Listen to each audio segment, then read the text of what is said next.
গতকাল হঠাৎ করেই চলে গেলাম খালামণির বাসায়। কোনো প্ল্যান ছিল না, কিন্তু এমন সারপ্রাইজ ভিজিটেই যেন সবচেয়ে বেশি আনন্দের ছিল। আড্ডা, গল্প আর মজার মজার খাবার। চলো তোমাদেরও নিয়ে যাই সেই ছোট্ট মুহূর্তগুলোতে যেগুলো আমরা এনজয় করেছি। So hello everyone, this is Rim. তোমরা সবাই কেমন আছো? আশা করি ভালো আছো। আজকে আমি তোমাদের সাথে খালামণির বাসায় কী করেছি সব কিছুই শেয়ার করবো। সো খালামণির বাসায় যাওয়ার পর উনি আমাদেরকে রাতে কি খাওয়াবেন না খাওয়াবে তার জন্য প্ল্যান করতেছিলেন। উনি ফার্স্টের দিকে বলতেছিলেন যে আমাদের জন্য গ্রিল কিনে নিয়ে আসবেন, বাট ভাবি বলতেছিলেন যে না, আমরা লাল মুরগি করে খাবো। তো দেরি না করে খালামণি দুটো বড় বড় 5 কেজি ওজনের লাল মুরগি কিনে নিয়ে আসলো। 5 কেজি বলতে আড়াই কেজি প্লাস 5 কেজি। তো যাই হোক, আনার পরই ভাবি হাতে যেহেতু রান্না বেশি মজা হয়, তো খালামণি ওনাকে বলতেছিল যে উনি যেন রান্না করে। তো যাই হোক, ভাবি রান্না করে ফেলতেছে। আর দেখো এত সুন্দর করে ভুনা করতেছিল, মানে কি বলবো, কালারটা যেমন সুন্দর আসছে, খেতেও কিন্তু খুব বেশি মজা হয়েছিল।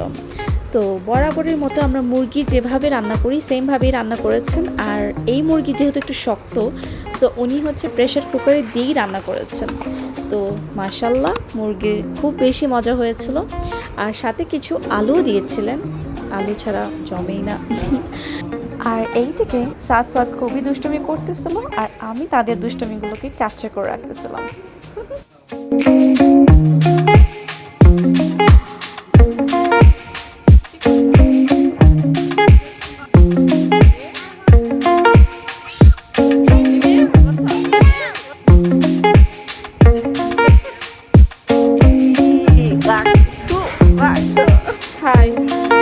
খালামণি বাসায় আসতে দেরি হয়েছে, কিন্তু তাদের ফোন নিয়ে বসতে দেরি হয়নি। মানে কি বলবো, একদিকে আসছে তারা ফোন নিয়ে বিজি হয়ে গেছে, আর এখন এর যে অবস্থা আর বলে লাভ নেই।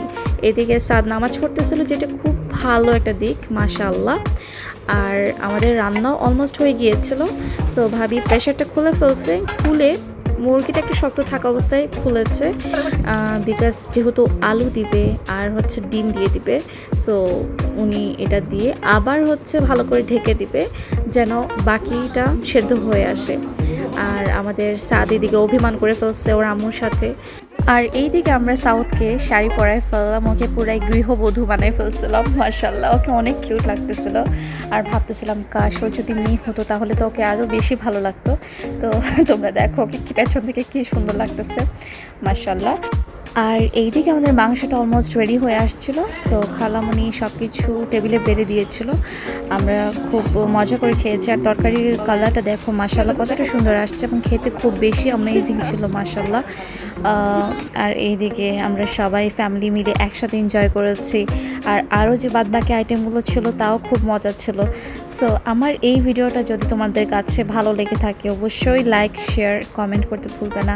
তোমরা সবাই ভালো থাকবে, সুস্থ থাকবে। আল্লাহ হাফেজ।